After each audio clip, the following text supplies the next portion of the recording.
Noble turns, tosses to Butler, right side, fights, will he get it? He leans forward, he's close. They will probably measure, but Tommy, from here looks like he may have got it. John, what about it? You're down there on the field.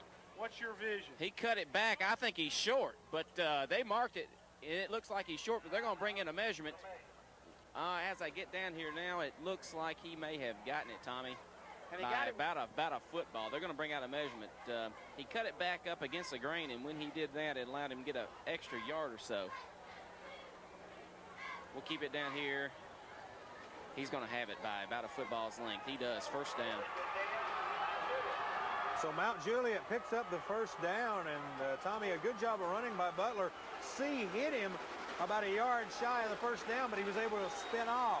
Got some momentum on that cutback, Sam, and the second effort got him the first down. So it'll be 1st and 10 for the Bears from the 16-yard line at Lebanon. A minute to go in the third quarter. Blue Devils up by 13.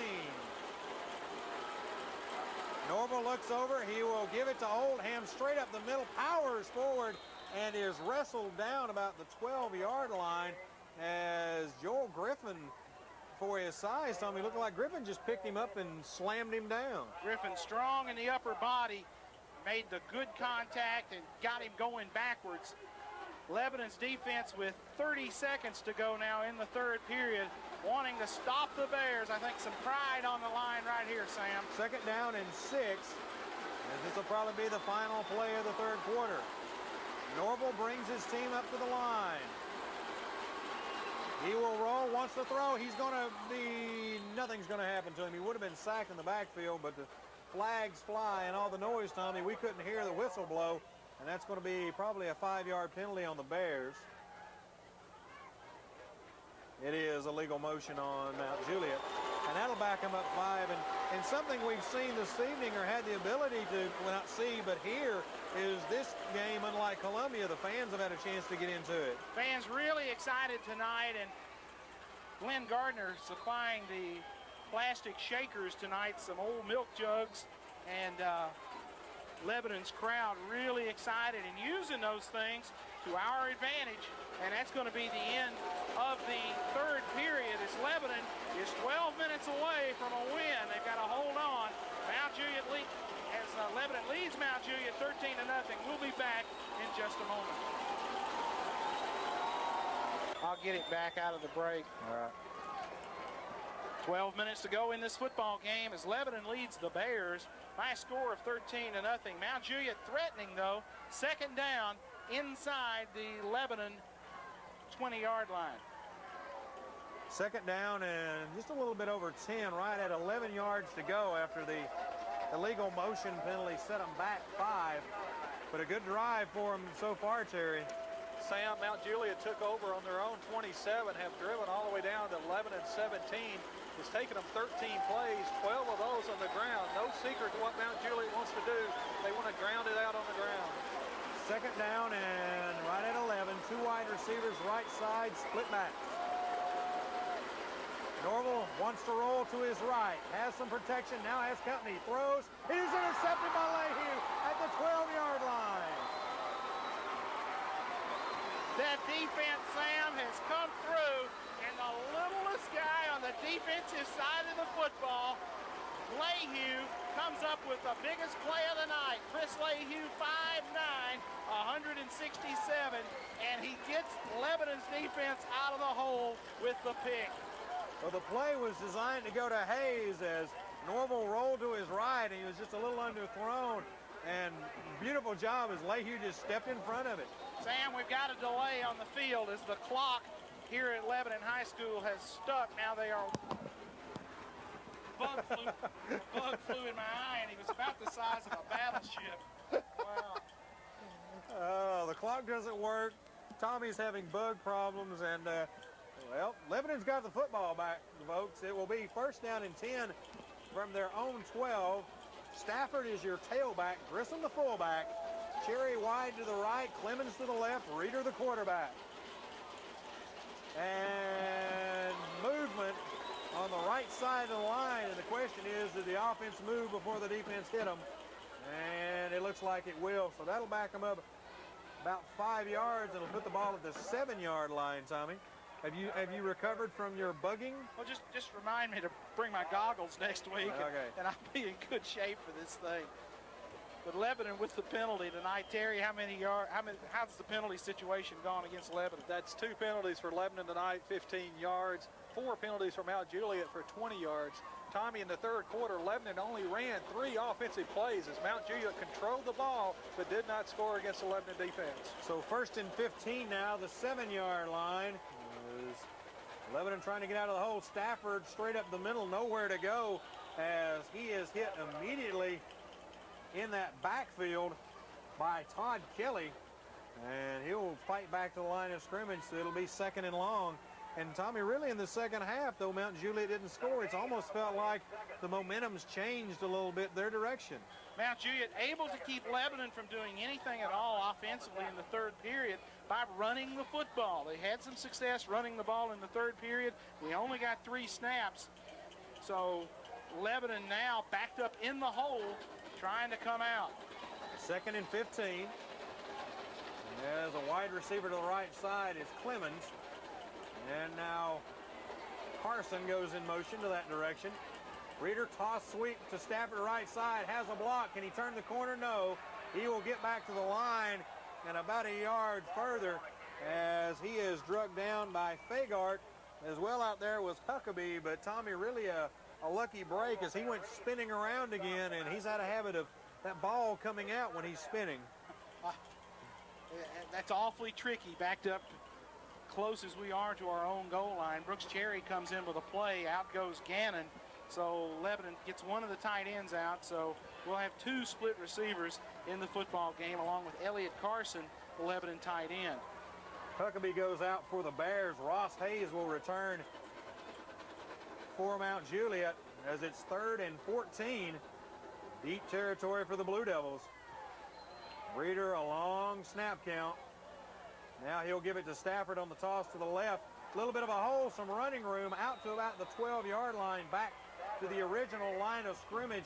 Oldham eventually runs him down as he had some help out there from Hayes, but it's going to be 4th and 10 for the Blue Devils as they will have to punt, and Tressler, Tommy, will be standing at or in his goal. He needs a good kick here, Sam. In to snap it for Lebanon is Jeff Gannon, and Gannon, a guy who has really done a good job snapping the football. Knock on wood.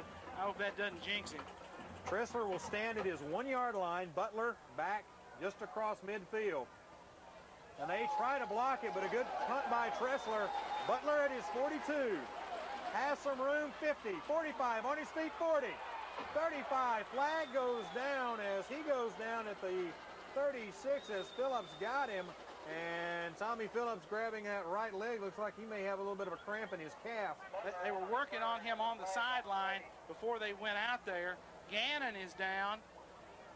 Looks like he's cramped up a little bit. And let me correct myself.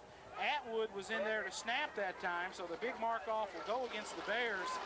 Gannon and Atwood have swapped out back and forth on the long snap duties, and Jody Atwood delivered a perfect strike to the punter, Terry, an awfully good kick. Great kick by Tressler, 46 yards on the punt. Butler returned it 22, but that's going to be negated with the clip penalty. They're going to take it all the way back to Mount Juliet's 47, and that's where they'll take over. John, they're cramping up some down there. It looks like the heat and humidity's getting to them. There's not enough trainers to go around down here, Tommy. We got 2 leg cramps and maybe 1 slightly twisted knee on that play alone. So 1st down and 10 for the Bears. Their own 47. 8.5 minutes to go in the game. Norval rolls, some blocking, lets it go. It is incomplete as Alpha tried to come up with it. C came over his back, perfectly timing it, Tommy. Great job by Ron C., the free safety. He goes airborne and knocks it away from the intended receiver just at the last second, and we almost got the football on the rebound there. Mount Juliet now with the clock as the enemy. They've got to have 2 scores to get back in this football game. 2nd down and 10 as Alpha and Hayes go wide to the left side as Butler is the tailback out of the eye. They're going to give it to him right side, some running room, 45 down to the 44 of Lebanon. So it'll be 3rd and 2 for the Bears as the clock rolls down toward 8 minutes to go, Tommy. Tressler is now checked into the secondary at a corner, at a safety spot, as Rick Phillips is getting some work on that cramp on the near sideline. So Lebanon going into their depth a little bit, trying to get these guys an opportunity to get back out on the field. Gannon, though, is up and out on the field at that end spot over on the left side. 3rd and 2 for the Bears. Noble turns. He'll give it to second man through. Butler fights. I think he's short, Tommy. And from the spot, he will be about a half yard shy. Good job by that defensive front of Lebanon stopping forward progress, and that will be short. They won't even measure. 4th down, and Mount Juliet down 13-0 as the clock nears the 7:25 mark. They've got no choice. They've got to go for the first. And John Reese will come into the ball game. Out will go Alpha. So that, Tommy, will put 3 backs. I don't know if they will go with a 3-back set or not, but you got a couple of fullbacks in there. And they will. Power I formation. And the crowd comes alive again. 4th and a goal. And Butler sticks his head in. The spot will be close. John, what about it? What does it look like to you? They're going to spot the ball just right at the 38. That's going to be enough for the first. I don't even think they'll measure it, Tommy. Jack Jolly's looking at it, and he signals 1st and 10 Mount Juliet. So with 7 minutes remaining in this ball game, 1st and 10 at the 42-yard line of Lebanon. Mount Juliet with a first down, but as you said, Tommy, the clock's starting to become an enemy. If Mount Juliet's going to get in this game, they need to score fast and then get the ball back. So Norval will bring his team up to the line, 1st and 10. He'll have Alpha and Hayes out to the left side. Oldham is the fullback, Butler the tailback. He'll roll left, he has pressure, gets away from it, up the middle, 40, on his feet, 35, takes a hit and gets the first down at the 31-yard line as Sellers and Tressler got him, as well as Andy Bowles, but a good job of getting away from the pressure. They brought Gannon and Griffin inside out on the rush, and Norval just definitely stepped around in between, cut it back against the grain for the good yardage, and Terry, he's been as effective as anybody for Mount Juliet running the football. Tommy, 11 yards on that carry tonight, 6 carries for 12 net for Norval. So 1st and 10, the 31-yard line, the Bears driving it again. This time to Butler off left side, some room down to the 26-yard line. He'll pick up 5 as he is taken down there by Trey Reynolds. Ronald C. out there helping him as well.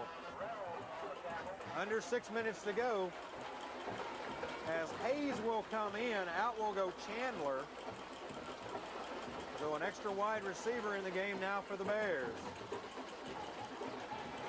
2nd down, a long 5. Alpha and Hayes to the left. I formation behind Norval. He will